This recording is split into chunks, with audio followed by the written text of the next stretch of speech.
আসসালামু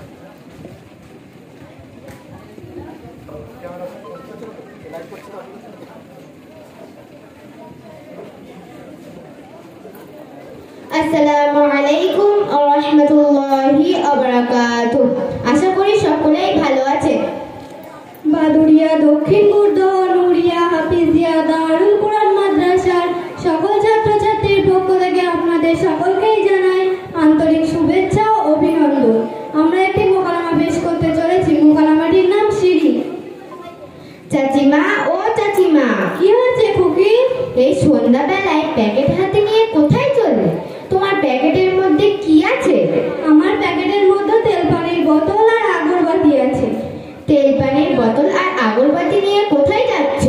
তুমি জানো না আজকে বৃহস্পতিবার, আমি একটু মানত করিলাম, তাই হারওয়াই গোরাচাঁদ বাবার দরবারে যাচ্ছি। চাচিমা, গোরাচাঁদ বাবার দরবারে গিয়ে কি করবে? আর বলো না খুকি, সংসারে অশান্তি। তোমার চাচার আয় রোজগার নেই, যে কাজেই যায় না কেন কোনো উন্নতিই হয় না, তাই বাবার কাছে যাবো। তা চাচিমা, কি যাবেন বাবার কাছে? বাবাকে বলবো আমার একটা সন্তান দাও আর আমার স্বামীর রোজগারের উন্নতি দাও। চাচিমা, গোরাচাঁদ বাবার কি সন্তান দেওয়ার ক্ষমতা আছে? আমাদের বাড়ির পাশে নাতাশার মা বলতো, তোর সন্তান হয় না, তুই গোরাচাঁদ বাবার দরবারে যা, বাবার দয়ায় যদি তোর সন্তান হয়। চাচিমা, তুমি যে কথাটা বললে এ কথাটা শিরিক।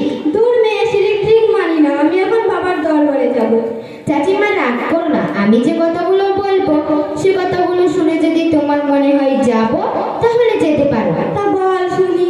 মহান আল্লাহ কোরআন পাকে সূরা আশ-শুরায় 49 এবং 50 নম্বর আয়াতে বলেন, লিল্লাহি মুলকুস সামাওয়াতি ওয়াল আরদ। আকাশমণ্ডলী ও পৃথিবীর ক্ষমতা আল্লাহর। ইয়াখলুকু মা ইয়াশা, তিনি যা ইচ্ছা তাই সৃষ্টি করেন। ওয়া ইয়াহাবু লিমান ইয়াশাউ ইনাসা, তিনি যাকে ইচ্ছা কন্যা সন্তান, ওয়া ইয়াহাবু লিমান ইয়াশাউ যুকুর, এবং যাকে ইচ্ছা পুত্র সন্তান দান করেন। 50 নম্বর আয়াতে আল্লাহ আরো বলেন, আও ইযাওয়িজুহুম যুকরানা ওয়া ইনাসা, তিনি যাকে ইচ্ছা কন্যা পুত্র দুটোই দান করেন। ওয়া ইয়াজআলু মান ইয়াশাউ আকিমা, আর যাকে ইচ্ছা বন্ধ করে দেন, অর্থাৎ সন্তানই না, যাকে আমরা হাট করে বলি। ইন্নাহু আলিমুন কাদির, সমস্ত বিশ্বের ক্ষমতা আল্লাহর। তাহলে চাচিমা, তুমিই বলো সন্তান দেওয়ার মালিক কে? আল্লাহ। চাচিমা, গোরাচাঁদ বাবার সন্তান দেওয়ার বা আরো অন্য কোনো চাহিদা পূরণ করার ক্ষমতা নেই, কারণ সে আমাদের মতন একজন আল্লাহ প্রেমিক বান্দা ছাড়া কিছুই নয়। সুতরাং কোনো মানুষের কাছে সন্তান, রুজি রোজগার চাওয়াটা শিরিক। খুকি, শিরিক করলে কি গুনাহ হয়? হ্যাঁ, অবশ্যই হয়। শুধু গুনাহ হয় না, বরং সে কাফের হয়ে যায়। খুকি, তুমি যে কথাটা বললে এটা কি তোমার মন গড়া কথা না কোরআনের প্রমাণ আছে? চাচিমা, কোরআনের বহু প্রমাণ আছে, তার মধ্যে আমি একটি আয়াত বলছি। সূরা লুকমানের 13 নম্বর আয়াতে বলেন, লা তুশরিকু বিল্লাহ, তোমরা আল্লাহর সঙ্গে শিরিক করো না। ইন্নাশ শিরকা লাযুলমুন আযীম, অর্থাৎ নিশ্চয় শিরিক হচ্ছে মহাপাপ, অর্থাৎ শিরিককারী কাফের। শিরিককারী বিনা তওবায় মারা গেলে তার ঠিকানা জাহান্নাম। খুকি, আমার বড় ভুল হয়েছে, আমি আর গোরাচাঁদ বাবার দরবারে কেন কোনো বাবার দরবারেই যাব না। আমার যা কিছু চাওয়ার সর্বশক্তিমান আল্লাহ তাআলার কাছেই যাব।